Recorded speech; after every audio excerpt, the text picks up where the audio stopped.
Oke, selamat siang teman-teman semua. Hari ini kita dari Community Development Binus Malang mengagendakan kegiatan podcast kita yang pertama, dan hari ini kita kedatangan tamu yang spesial karena di sini kita kehadiran Pak Heru, eh, Pak Heru Nur Wahyudin ya, sebagai salah satu komunitas binaan kita di Binus Malang yang sudah bergabung sejak tahun 2021.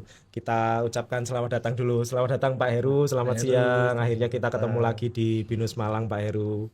Ya, eh, Pak Heru, kita akan banyak sekali bercerita atau mungkin lebih tepatnya ngobrol-ngobrol dengan Pak Heru berkaitan dengan aktivitas perkembangan UMKM yang sudah dibina oleh Pak Heru secara umum seperti itu. Dan nantinya di sini saya Pandu Median Pratama dari Community Development Binus Malang, dan ada teman saya. Ya, saya Audio Valentino dari BC Binus Malang. Ya, jadi kita nanti akan berbincang-bincang dengan Pak Heru Nurwahyudin. Oke. Pak Heru, wah ini akhirnya kita ketemu lagi. Nah, ini bawa beberapa produk dari punya Pak Heru sendiri ya? Bukan. Oh, bukan. Iya, kan itu punya saya. Oh ya, oke. Ada apa aja Pak Heru di situ? Oke, ini salah satu produk unggulannya kami dari Superhero. Yang pertama kita mengangkat ikon Malang, di mana Malang ini salah satu kota tujuan wisata. Nah, setiap wisatawan yang datang ke Kota Malang itu mereka mesti kulineran. Nah, salah satunya Ya mereka ya ya. biasanya pengen bakso. Bakso, betul betul Ya, betul betul ya. kan? Datang ke Malang pengen makan bakso. Ya. Nah, kita inovasikan bakso Hmm, yang berkuah hmm, menjadi sebuah oleh-oleh yang praktis. oke. Nah, jadinya ini dia. Oh, jadi ini. Malang Authentic Meatball Chips. Oh, luar Nah, biasa. Kasih tepuk tangan. Jadi ini sebuah inovasi ya untuk Ya, oleh-oleh khas Malang. Tapi ini kan salah satu produknya. Kita mungkin ingin berkenalan dulu sih dengan Pak Heru, dan mm-mm. mungkin bisa memperkenalkan diri karena tadi saya hanya memperkenalkan diri sesaat saja, dan mungkin menjelaskan tentang Super Heru ini apa sih Pak Heru. Monggo silakan. Oke, baik teman-teman semuanya, selamat siang. Apa kabar semuanya seluruh Indonesia? Binus di seluruh Indonesia, Iya, betul Binusian ya, betul. Iya, Binusian ya, itu sih ya. Binusian. Hmm. Nah, perkenalkan saya Heru Nur Wahyudin, founder dari Super Heru Snack Factory dan brand kami Super Heru. Nah, Super Heru ini apa sih? Ya, Super Heru sendiri waktu itu kita lahir di tahun 2014. Hmm. Jadi 2014 ceritanya saya itu mendadak resign dari Hmm. pekerjaan saya. Hmm. Nah, saya malam tahun baru bercita-cita pengennya nanti setelah tahun baru Hmm. pengen memiliki kehidupan yang baru. Oh, jadi ada Nah, resolusi sebetulnya di situ. resolusi Resolusi tahun di malam tahun baru baru. yang menjadi kenyataan pada akhirnya gitu. Sebetulnya menjadi kenyataannya saya juga waktu itu nggak ngerti Oh, akan lahir superhero karena baik. apa ya? Saya mendadak resign tapi besoknya itu nggak ngerti mau Hmm, ngapain. hmm, oke. hmm. Nggak ada informasi kalau mau Hmm, jadi pengusaha, menjadi pebisnis hmm, itu harus mulainya dari mana hmm, dulu. hmm, hmm, Nah, karena zaman itu belum ada seperti sekarang hmm. kan, banyak media sosial, kita Ya, bisa cari hmm, googling gitu kan. hmm, Waktu itu kan ah, adanya cuma BBM. hmm. Adanya BBM. Ah, Nah, oke.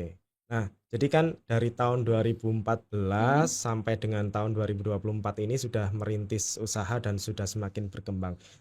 Tantangannya apa sih Pak Heru dari 2014 sampai 2024 ini gitu? Mungkin sedikit banyak mungkin diceritakan gitu di awal. iya, ternyata eh, teman-teman ini pengalaman yang mungkin menjadi apa ya, gambaran bagi teman-teman yang mungkin nantinya memilih karir sebagai seorang pebisnis, Hmm. wirausahawan. Saya sendiri waktu itu memulainya karena mengikuti sebuah pelatihan. Jadi tadi ceritanya karena nggak ngerti, Hmm. tiba-tiba resign, Hmm. kemudian sebulan nggak ngerti mau ngapain, 2 bulan mulai keuangan menipis. Oh, gitu. Nah, jadi mulai berpikir, ini harus cepat gerak nih, harus ngapain. Kemudian saya cari informasi kalau pengen buka usaha itu kemana informasinya. Hmm. Akhirnya ada yang ngasih saran ke namanya BLK. Nah, Oh. saya cari ke sana, kemudian bertanya, ternyata memang ada pendaftaran sebuah pelatihan. Nah, di sanalah saya titik baliknya. Oke. Titik balik superhero itu awalnya ikut pelatihan dan kemudian di sana kita di awal itu membuat kelompok, jadi usaha bersama. Namun tidak semudah yang dibayangkan bahwa ternyata usaha bersama itu tidak mudah ya. Satu orang pinginnya A, pilih B, pilih C. Nah, tantangannya cukup besar karena kami berlatihnya di sana di pengolahan hasil pertanian yang tiap hari itu adalah membuat keripik, membuat roti, membuat olahan-olahan pangan. Jadi mindsetnya itu mindset ke produksi, Oh. ke produk.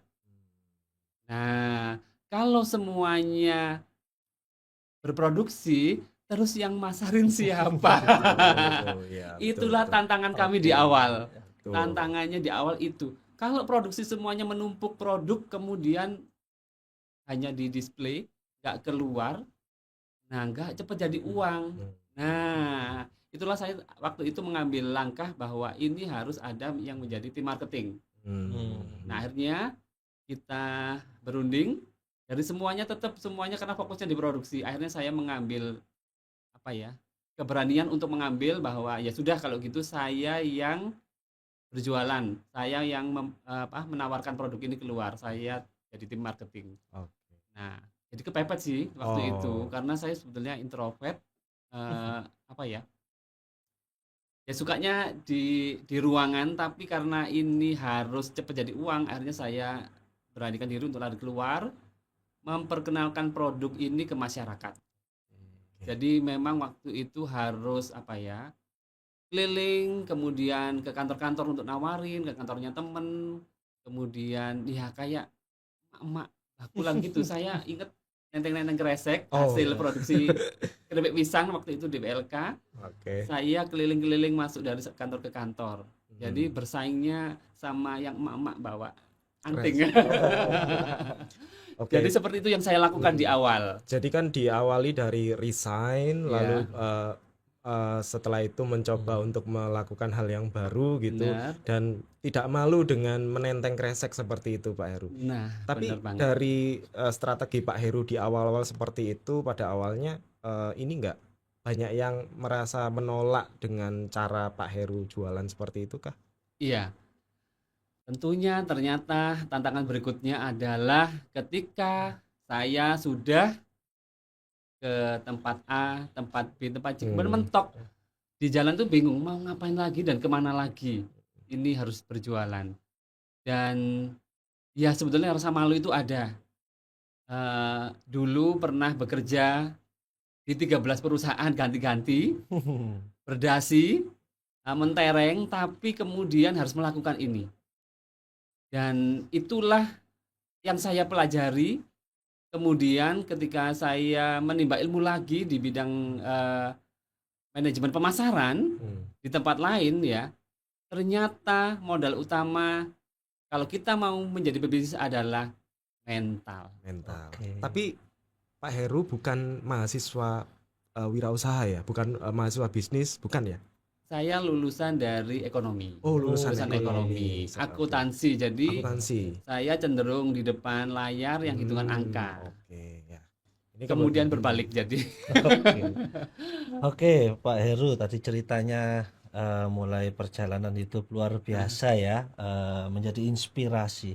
Tapi Pak Heru, kalau misalkan kita tarik ke anak-anak zaman sekarang ini Pak, yang mana itu juga menjadi konsumen mungkin ya bagi produknya Pak Heru. Berdasarkan data-data ataupun pengalaman kami sebagai tenaga pengajar ketemu dengan anak-anak, ada satu poin yang menjadi konsentrasi dan juga kayak gatel gitu loh di kami selaku tenaga pengajar. Anak-anak zaman sekarang itu kok takut gagal gitu loh Pak Heru. Tadi kalau mau dikorelasikan dengan apa yang Pak Heru sampaikan itu tadi adalah mental. Nah itu bagaimana Pak Heru kira-kira berdasar perjalanan hidup itu tadi, mengatasi ketakutan, takut gagal itu gimana memulainya Pak Heru? Baik, bener banget Mas. Karena itu juga saya sendiri mengalami Hmm. sebetulnya ya. Ya. Ketika mau memulai itu pasti ada ketakutan. Ini nanti kalau gagal, kemudian nggak berhasil, kita sudah keluar modal, keluar uang, kemudian nanti kalau nggak balik modal, gimana? Ada ketakutan. Kemudian nanti setelah bisa berproduksi, bingung juga. Iya. Nanti masarnya kemana? Kalau nggak laku, nah nggak balik modal lagi. Itu menjadi apa ya, ketakutan tersendiri. Nah, jadi memang bahwa modal untuk menjadi pengusaha itu yang pertama adalah mental siap gagal. Jadi tidak hanya melulu mental, tapi mental seperti apa? Mental yang pertama disiapkan adalah teman-teman Binusian adalah mental siap gagal. Loh, kenapa kok mental siap gagal, kok bukan mental siap sukses? Iya. Padahal kan pengennya jadi pebisnis itu kan Pasti. pengen sukses ya. Bener banget. Tapi ini kenapa mental siap gagal? Kenapa kira-kira? Kenapa nih kira-kira teman-teman kok mental siap gagal ya? Ya padahal biasanya jadi pengusaha pingin untuk sukses, Sukses. tapi kok ini malah mental untuk siap Siap gagal gagal. gitu ya Pak Heru ya. Baik, ternyata ilustrasinya seperti ini teman-teman. Coba kita lihat apakah semua orang sukses di dunia ini, apakah mereka pernah mengalami kegagalan? Ya pasti. Nah, Pasti semua jawabannya pasti ya. Nah, untuk itu bedanya kenapa si A sukses, kenapa si B gagal? Bedanya adalah ketika si A mengalami gagal, dia lanjut terus, akhirnya sukses. Tapi si B gagal, dia berhenti. Betul. Nah, intinya di sana Oke. ternyata ya. Oke, menarik ya. Karena Menarik, semua Pak Heru. orang sukses sekarang di dunia manapun pasti pernah Oke, gagal. oke. Berarti memang harus terus, nggak boleh putus asa Bener untuk terus banget. mencoba. Betul. Tapi itu Pak Heru, keberanian untuk terus mencoba itu juga ternyata kita alami di anak-anak muda sekarang itu nggak berani ngambil resiko Pak. Nah keberaniannya itu kurang banget kalau dibandingkan kita ya yang mungkin generasi yang itu. Kira-kira untuk membangkitkan keberanian untuk mengambil resiko atau untuk terus berjuang dan nggak berhenti itu gimana caranya Pak Heru? Oke. Kembali lagi gimana supaya kita berani mengambil resiko ya. Kalau kita dengar juga kenapa generasi sekarang itu dinamakan generasi apa? Strawberry. Ya. Betul. Strawberry, kenapa orang dulu begitu tough gitu ya. Benar. Nah, gini, bahwa ingat teman-teman, apapun yang dilakukan, mau pilih bisnis, mau pilih jadi karyawan, mau pilihan jadi apapun kita, itu semua kembali ke kita masing-masing. Ya. Dan kuncinya adalah apa? Bikin dream, mimpi. Dan jangan takut untuk bermimpi besar. Ketika kita sudah memilih jalur, entah jadi karyawan, entah jadi pengusaha, nah, mimpi apakah, dream apakah yang mau kita kejar, yang mau kita wujudkan?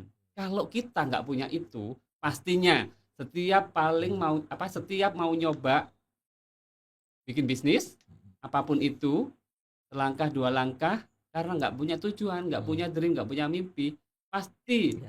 Nah, ya udah, aku kan ini cuma coba-coba, udah deh, nyerah gitu kan, atau ngandalin ortuku kan tajir ya, kayak raya, Oke. tajir melintir, Oke. jadi ngapain sih aku capek-capek, udah aku gagal ya udah, nanti next dicoba lagi gitu ya.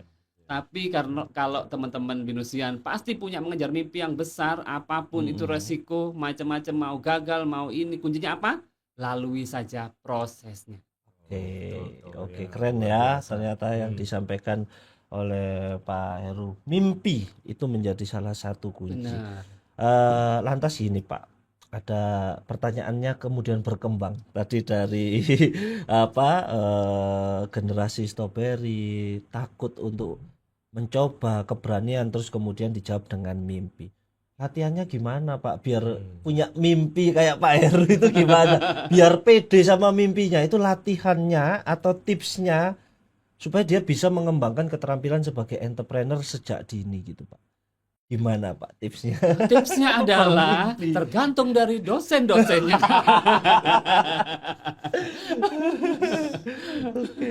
Bagaimana Bapak Ibu dosen mengarahkan mimpi mahasiswanya. Tapi kalau dari perjalanan Pak Iya. Heru sendiri terkait dari pertanyaan Pak Dino Iya. tadi, apa sih langkah-langkah yang paling strategis itu untuk menghadapi apa ya, mewujudkan mimpi besar itu loh Pak Heru? Baik. Jadi dream, mimpi, kan mimpi itu gratis ya. Iya. Betul. Jadi kalau saya pelajari mimpilah, kenapa kalau ada pepatah mimpilah setinggi mungkin, karena kalau ada belajar-belajarnya itu kita masih mending gitu kan, Iya, daripada iya. kita mimpi aja nggak berani padahal Iya, gratis gitu iya, kan. iya. Kemudian atau bermimpinya tanggung-tanggung, ketika mungkin nggak berhasil atau jatuh jadi malah ke bawah. Nah, itu semua dari kita sendiri yang tahu, dan passion kita di mana, apa yang mau kita kejar, dan kita di dunia ini pasti dihadirkan sama Yang Maha Kuasa, itu pasti ada tujuannya. Nah, itulah yang kita sendiri yang bisa menemukan. Oke. Jadi kalau kita ngomongin mimpi, Makarena terus keripik bakso ini adalah buah dari mimpinya Pak Heru ya. Mungkin salah satunya ya. Oh iya. Jadi sebetulnya kalau saya pribadi mimpinya memang pengen memiliki sebuah brand yang nantinya itu bisa global, dan saya nggak fokus hanya di dunia food misalkan. Setelah besar pengennya superhero ini ada di mana-mana, bisa di-franchise-kan dan bisa menyerap banyak tenaga kerja di mana-mana. Oke. Jadi produk-produk dari superhero ini sudah kemana saja sih Pak Heru? Sudah kemana saja, sekarang sudah ke Binus tentunya. Iya, jadi merintis itu kami awalnya adalah keripik pisang, tapi kenapa setelah beberapa tahun kok pindah jadi Makarena. Makarena ini adalah makaroni, kemudian bakso, keripik bakso, ada seblak. Nah ternyata dari hasil riset penjualan tertinggi karena kebanyakan fans kita adalah anak muda. Jadi yang mereka mau itu yang serba pedas-pedas. Akhirnya kita diarahkan oleh seseorang untuk bagaimana berani membranding. Nah itu tentunya juga teman-teman nanti ketika bikin bisnis itu juga harus memikirkan sebuah brand dan bagaimana membranding usahanya. Nah akhirnya supaya orang ingat identik superhero itu apa. Nah maka buatlah icon bahwa superhero adalah makaroni. Tapi selain dijual secara offline gitu, tapi superhero punya Shopee atau Tokopedia gitu Pak Heru? Iya ada. Jadi memang sekarang dunianya sudah banyak berubah. Kalau dulu memang mengawali 2014 belum ada Shopee dan kawan-kawannya. Jadi waktu itu saya masuknya ke koperasi, ke toko oleh-oleh gitu ya. Namun kemudian setelah 2016 ya, ada WA, kemudian ada Shopee. Nah itu kita mulai belajar.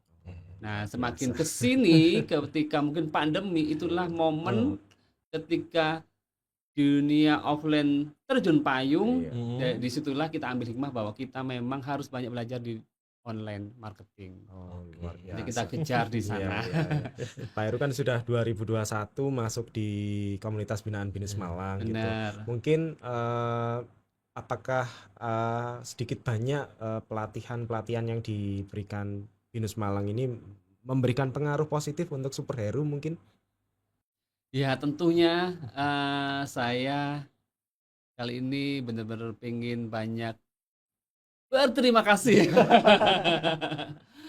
kepada teman juga yang merekomendasikan saya untuk bisa akhirnya join di sebuah universitas yang tentunya ini di masyarakat universitas yang keren banget ya. Hmm. Binus gitu loh gitu ya.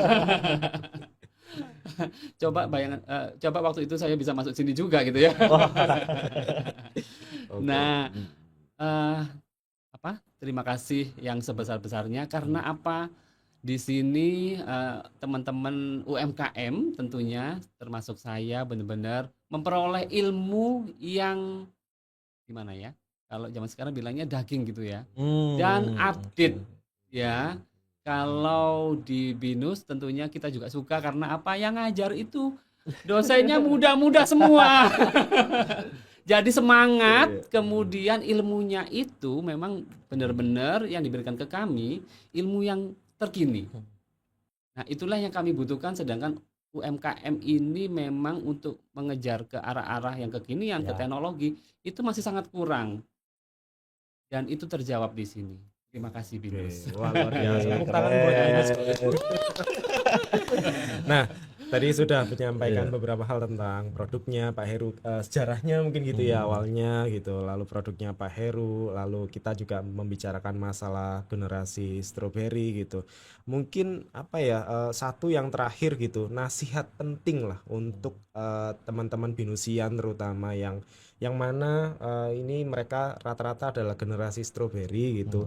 Mungkin ada nasihat penting bagaimana nantinya kalau mereka ini menjadi wirausaha atau menjadi pelaku UMKM atau sedang berjuang untuk mengembangkan itu semua. Mungkin Pak Heru ada yang ingin disampaikan kepada teman-teman binusian gitu. Aduh apa ya? Mungkin Pak Dio bisa mewakili. Saya udah sering, Pak. Ya benar. Aduh apa ya teman-teman ya. Saya sendiri sebetulnya Superhero masih dalam taraf development ya, terus bergerak maju ke depan. Jadi menurut pengalaman kami bahwa teman-teman ketika benar-benar memang pengen jadi seorang pebisnis, pengusaha, wirausaha, apapun itu ya, yang pertama tadi ya, modal utamanya adalah mental siap gagal. Mental siap Oke. gagal. Karena kuncinya apa? Semua orang sukses pasti pernah gagal. Yang kedua adalah sebagus apapun ide bisnisnya teman-teman, tapi kalau nggak segera dimulai, mungkin akan. Kuncinya adalah segera mulai ya. Kenapa si A lebih sukses, si B belum? Ya. Karena apa? Si A apa ya? Idenya bagus, idenya luar biasa, ide bisnisnya keren banget, tapi hanya sekedar ide, hanya di angan-angan, tidak dieksekusi. Tapi si B mungkin ya, idenya sederhana, Ya. tapi dia eksekusi. Bisa jadi si B bisa sukses duluan. Dan yang terakhir adalah teman-teman tidak perlu apa ya, mulailah apa ya istilahnya. Jadi mulai aja duluan, nggak perlu nunggu perfect, ya, nggak menunggu luar biasa. Tapi teman-teman harus segera mulai untuk menjadi luar biasa. Luar biasa ini berarti ya. Jadi Keren banget. pokoknya keren lah Pak. Jadi sudah bercerita banyak dan mungkin ini menjadi apa ya, suatu momentum buat teman-teman binusian ketika kita memulai sesuatu jangan hanya menjadi angan-angan gitu ya, dan jangan takut untuk menjadi gagal. Karena memang tujuan kita untuk berwirausaha, Pak Dio, mungkin Pak Dio juga sudah sering ngomong ke teman-teman bahwa menjadi wirausahawan itu harus menemui banyak sekali kendala dan kesulitan. Nah, Pak Heru ini mungkin salah satu contoh nyata yang sudah memberikan banyak sekali cerita di sini gitu. Gitu Pak Dio. Oke, luar biasa ya dari Pak Heru itu tadi pengalamannya. Saya yang masih penasaran ini sebenarnya mungkin nanti kita bicara ya Pak Heru ya di luar ya. Cara memenangkan persaingan dengan emak-emak itu tadi belum Itu belum terjawab. belum terjawab ya Pak Pandu ya. Wah itu perlu itu karena kita sering bertemu. Kalau di lapangan mungkin sering. Oke, terima kasih sekali lagi Pak Heru ya tadi atas materinya. Sangat menginspirasi Inspiring, bagi betul. kita calon entrepreneur. Dan satu poin pentingnya itu tadi Pak Pandu mungkin Ya. menambahkan ya, bermimpi itu penting ya Pak Pandu Betul. ternyata ya. Mimpi Itu yang menjadi catatan, mungkin bisa jadi bahan saya di kelas-kelas nanti. Pak Heru, terima kasih banyak Pak Heru atas waktunya, dan podcast ini menjadi dasar yang sangat menarik ke depannya. Siapa tahu Betul. nanti bisa menjadi pembelajaran baru yang luar biasa. Dan buat pendengar setia Pak Pandu, Iya, ya, buat mendengar sih ya. jangan lupa terus ikuti episode berikutnya dengan Oke. topik-topik yang tentunya semakin menarik. Semakin menarik dan juga narasumbernya selalu berganti gitu ya. Oke. Oke. Terima kasih banyak Pak Heru Terima sekali kasih, lagi Pak Heru. sudah datang main-main ke tempat kita lagi. Nanti kita akan ketemu lagi sambil kita berharap ada produk baru gitu. Terima kasih.